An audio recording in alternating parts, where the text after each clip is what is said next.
Jair Bolsonaro faz discurso na abertura da Assembleia Geral da ONU em Nova York. O presidente reafirmou sua preocupação com a questão da preservação da Amazônia e falou sobre soberania. E você vai ver também.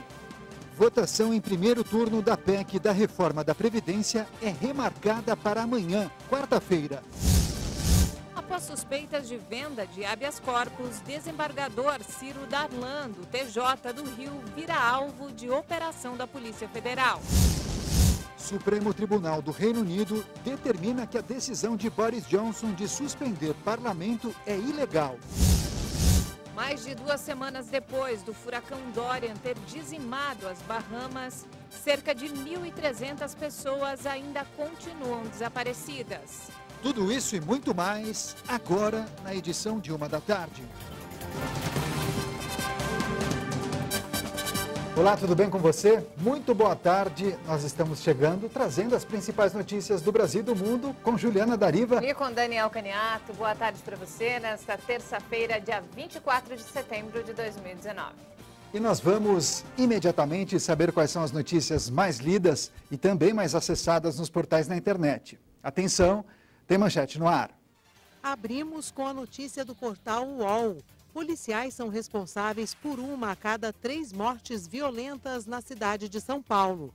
Foram registradas 581 mortes violentas na capital paulista só no primeiro semestre do ano. 197 dessas vítimas foram mortas por policiais civis e militares. No mesmo período, 11 policiais morreram em serviço ou de folga.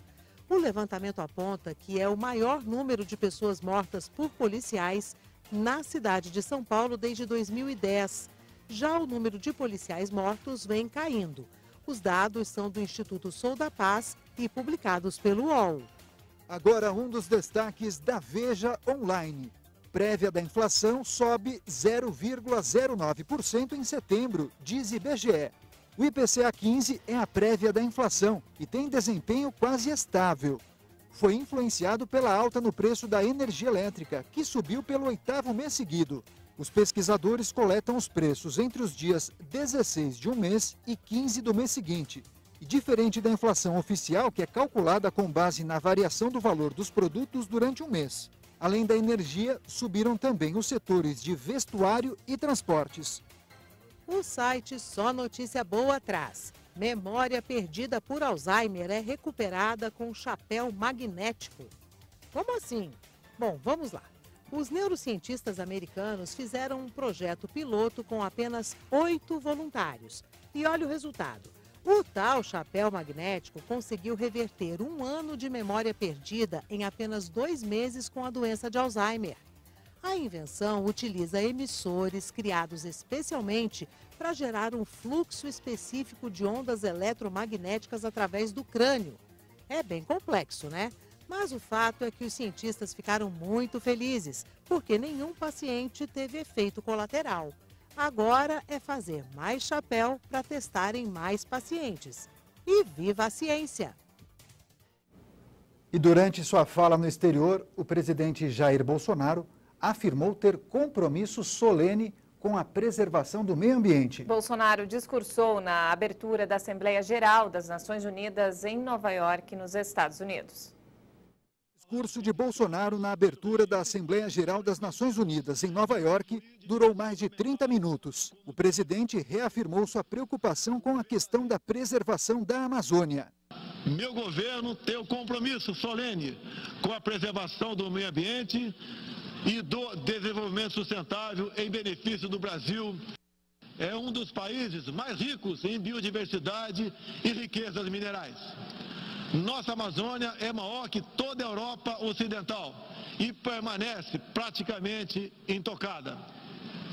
Prova de que somos um dos países que mais protege o meio ambiente. Bolsonaro também lembrou que 14% do território brasileiro é destinado aos povos indígenas e que os índios querem usufruir dos direitos que têm. O presidente disse que se preocupa e respeita os primeiros habitantes do Brasil. O índio não quer ser latifundiário, pobre em cima de terra rica. Especialmente das terras mais ricas do mundo. é o caso das reservas Yanomami e Raposa Serra do Sol.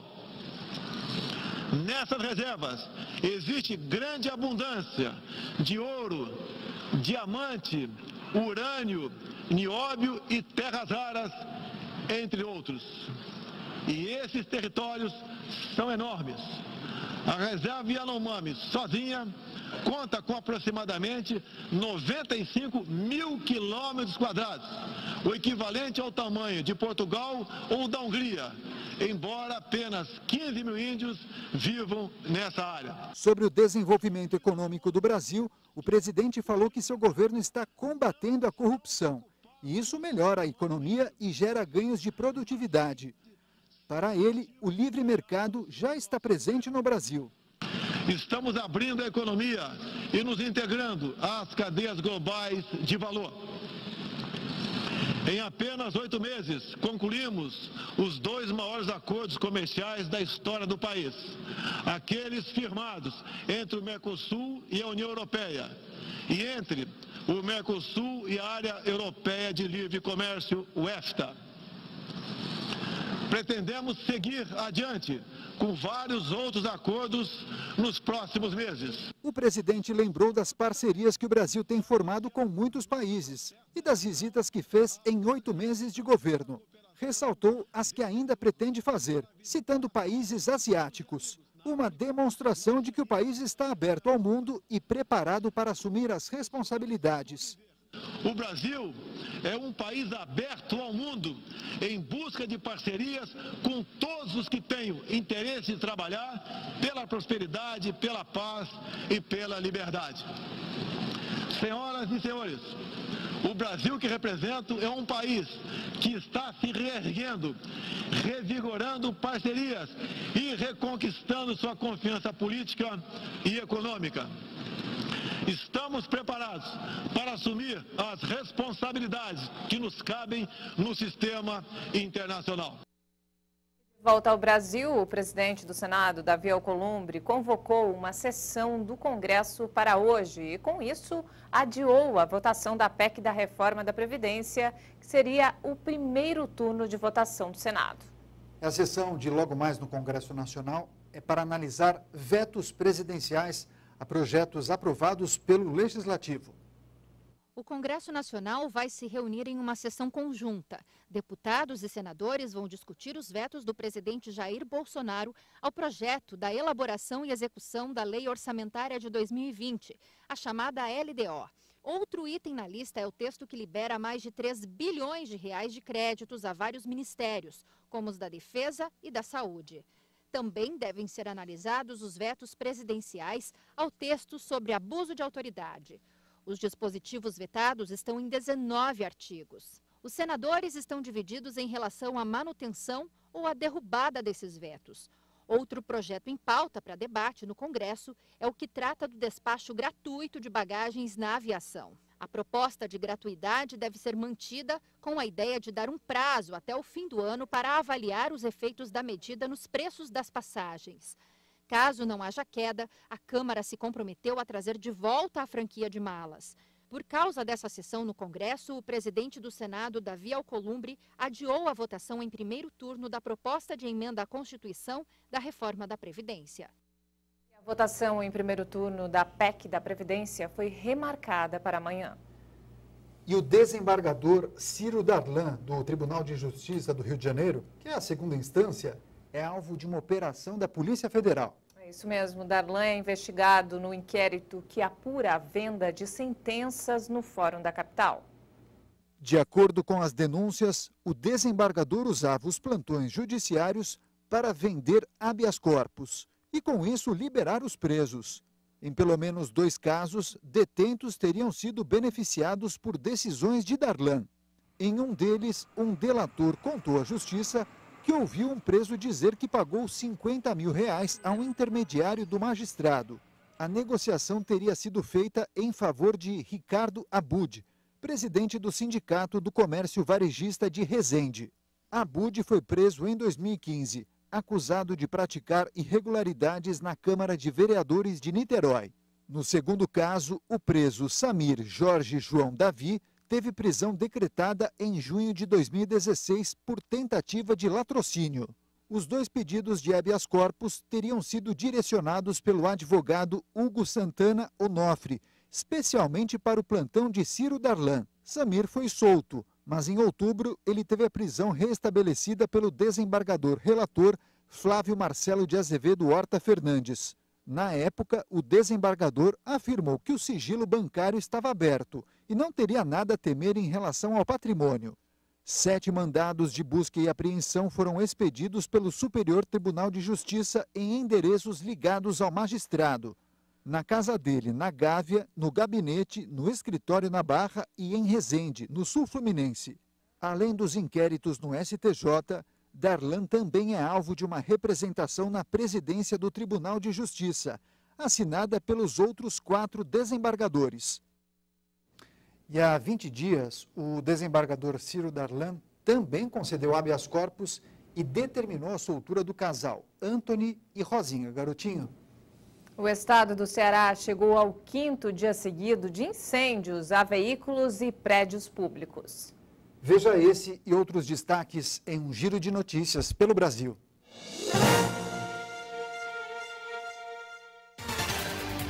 Desde a última sexta-feira, foram pelo menos 28 ataques no estado. Testemunhas contam que homens colocaram fogo nos veículos usando gasolina. O secretário de Administração Penitenciária e o chefe da PM pedem que equipes de segurança fiquem em alerta. Até agora, 10 pessoas foram presas. Em Salvador, na Bahia, um adolescente de 12 anos morreu ao cair do 9º andar de um prédio onde funciona um hotel. Familiares contaram que a vítima apresentava episódios de sonambulismo, mas a polícia ainda não divulgou informações e detalhes sobre o que pode ter provocado a queda do jovem. Uma quadrilha foi presa depois de roubar motoristas de aplicativos e casas na Grande São Paulo. 3 adultos e uma adolescente confessaram os crimes. Todos têm passagem pela polícia. A PM encontrou 10 celulares, um computador, dinheiro, relógios, munição e um revólver com a numeração raspada. Câmeras de segurança flagraram criminosos em ação praticando furtos no Rio de Janeiro. Os bandidos estavam em cima da fiação para tirar os cabos. Os moradores ficaram sem internet e telefone fixo e reclamaram da falta de policiamento durante a madrugada. Até agora, ninguém foi preso. Foi enterrado em Londrina o corpo da menina de 7 anos que morreu asfixiada com o gás do fogão de casa. O primo dela é o suspeito e está preso. Segundo a polícia, ele teve um surto e prendeu a menina no forno. O Ministério Público afirmou que aguarda o laudo do IML da morte de Eloá para juntar a denúncia. Depois do intervalo, você vai ver destaques internacionais. Supremo Tribunal do Reino Unido determina que a decisão de Boris Johnson de suspender parlamento é ilegal. E depois do furacão Dorian dizimar as Bahamas, cerca de 1.300 pessoas ainda continuam desaparecidas. Nós voltamos em instantes. Até já.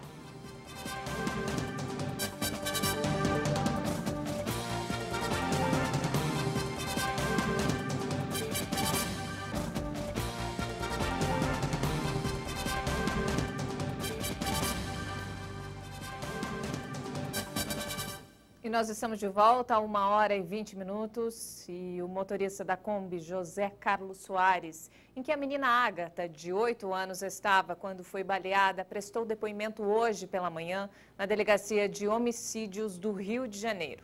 A criança morreu após ser atingida por um tiro nas costas na sexta-feira no Complexo do Alemão, na zona norte do Rio, quando voltava para casa com a mãe.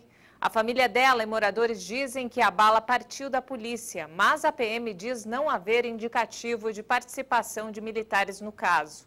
Para avançar na investigação, os peritos tentam descobrir de que direção veio o tiro e também o calibre da arma.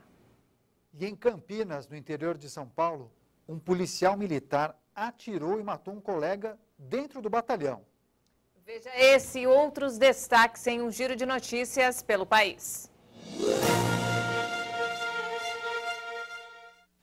O crime aconteceu em Campinas e ainda está cercado de mistérios. A vítima é Tiago de Camargo, de 34 anos. O soldado chegou a ser socorrido, mas não resistiu.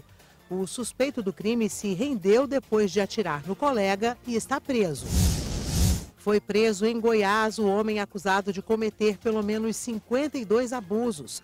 Em 22 casos, a identidade de Wellington da Silva, de 52 anos, já foi confirmada por exames de DNA. O criminoso abordava as mulheres sempre de capacete e armado. Os crimes ainda estão sendo investigados. No Rio de Janeiro, usuários do BRT ainda enfrentam problemas depois da intervenção de segurança. A superlotação dos coletivos, vandalismo e furtos ocorrem com frequência. As imagens de celular mostram um ambulante vendendo produtos dentro da estação, o que é proibido, e as pessoas passando pela catraca sem pagar. Em nota, a Guarda Municipal disse que já aplicou 6.000 multas e que 116 agentes atuam nas estações. No Rio Grande do Sul foram apreendidos mais de 6.000 celulares em presídios. Durante as buscas, os agentes encontraram também um roteador, que é aquele aparelho usado para distribuir o sinal da internet. Mais de 30 drones foram derrubados enquanto tentavam levar equipamentos para dentro das penitenciárias. A ação foi planejada depois que um agente de segurança foi preso com 34 telefones. E o Parlamento Britânico vai retomar seus trabalhos amanhã, depois que o Supremo Tribunal determinou que a decisão do primeiro-ministro Boris Johnson de suspendê-lo era ilegal. A ativista pró-União Europeia Dina Miller comemorou o entendimento da Suprema Corte. É uma vitória para a soberania parlamentar, a separação de poderes e a independência de nossa Corte Britânica. A decisão de hoje confirma que somos uma nação governada pelo Estado de Direito, lei que ninguém, nem mesmo o primeiro-ministro, está acima.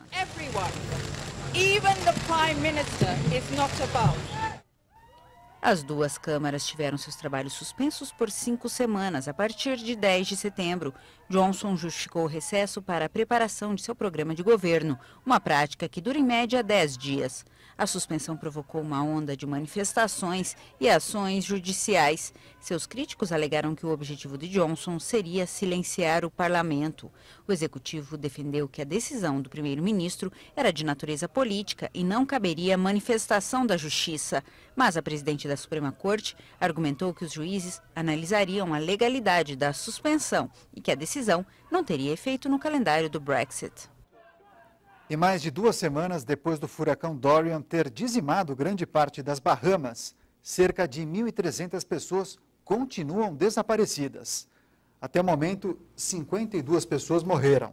De acordo com as autoridades, a maioria dos corpos encontrados foi levada de volta à terra depois de ter sido arrastado para o mar no período pós-furacão.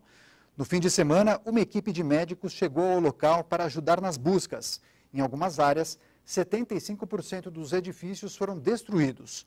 Muitos hospitais ficaram em ruínas e escolas se tornaram escombros. Cerca de 70 mil pessoas estão desabrigadas.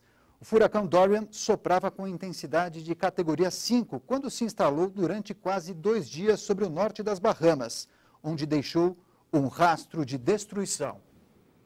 E o aquecimento global sempre foi uma das grandes preocupações da humanidade. Hoje, com as constantes queimadas, os assuntos são ainda mais preocupantes. É uma corrida contra o tempo, mas se cada um fizer a sua parte, já é meio caminho andado.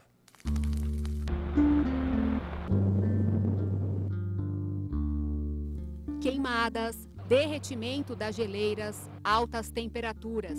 O mundo passa por mudanças climáticas. E um dos principais motivos para toda essa transformação é o aquecimento global. Muitos países já lutam para conter esse desequilíbrio da natureza. E você, faz alguma coisa para evitar o aquecimento global? Sim, já fiz. Eu acho que eu já plantei uma árvore, reciclo, evito comer carne. Eu acho que todas essas questões ajudam a evitar o aquecimento global. Sim, plantar árvore eu planto sempre. Eu tenho uma chácarazinha e eu planto sempre. Nas grandes cidades com milhões de habitantes, o verde deu lugar para o cinza. E essa troca de cor trouxe consequências graves. Que nós chegamos num nível de CO2 no ar agora onde está fazendo diferença demais, radicalmente. Por quê? Fica difícil você ter um controle de qualquer coisa agora, que é onde tem seca agora é radical, passa anos, e onde chove às vezes é pontual demais a chuva, e o estrago é radical, e não se tem infraestrutura para isso. Um outro motivo para toda essa alteração climática é o efeito estufa. Queimadas no planeta, estamos falando aqui da Amazônia, nós estamos com problema na Índia, nós estamos com um problema na África, nós estamos com um problema em um monte de lugar com queimada. E qual é o problema? Você mais gera CO2. CO2 faz o quê? Faz com que o calor que o Sol emite vem para cá, aquece a Terra, ele sai. Parte dele sai. Se você tem uma camada de CO2, ele não sai, ele fica ricocheteando. Então o calor sobe e desce, e aí se chama efeito estufa. Queima de combustível com os automóveis, carros comuns, ônibus, avião, até navio que queima combustível, todos que queimam combustível fóssil ou não fóssil, e libera CO2. Nos últimos 50 anos, a cidade de São Paulo teve um aumento de cerca de 2 graus na temperatura, 4 vezes mais que a média global. Entre as opções possíveis para conter esse aumento, a mais rápida e eficiente é o plantio de áreas verdes. Hoje, são cerca de 650 mil árvores espalhadas pela capital paulista e o ideal seria, pelo menos, 3 milhões. Se você trabalhar o projeto urbanístico onde englobe de forma coerente árvores aqui, vegetação, diminuir essa calçada impermeabilizada, começar a aparecer a terra, tem gente que nem acredita que tem a terra na calçada dela, acha que vai quebrar e vai achar mais pedra. Não. Aí você teria o quê? Uma forma de segurar água no chão. Segurando água no chão, você começa a poder ter vegetação. E isso vai para frente. Isso dá certo. Sabe? Pensar em todas as cidades aqui da Grande São Paulo. Você pode fazer isso? Pode. E, principalmente, utilizar a água do rio de forma inteligente. Não para, vamos dizer assim, empurrar esgoto. E ainda dá tempo de evitar que os danos aumentem. E começar por nós mesmos é uma boa iniciativa. Andar a pé ou bicicleta em vez de carro, por exemplo. Consciência da maioria das pessoas. O que falta é consciência, só isso. Eu acho que o que está faltando é boa vontade, né, do povo, né? Gostei de duas coisas que as pessoas disseram. Falta de vontade e consciência. Com certeza. Extremamente importante, né? Importante refletirmos sobre isso, tá certo? Não temos mais tempo, ponto final nessa edição. Nós agradecemos demais sua companhia e audiência. E nós voltamos amanhã às 8h30. Tenha uma ótima tarde e até lá.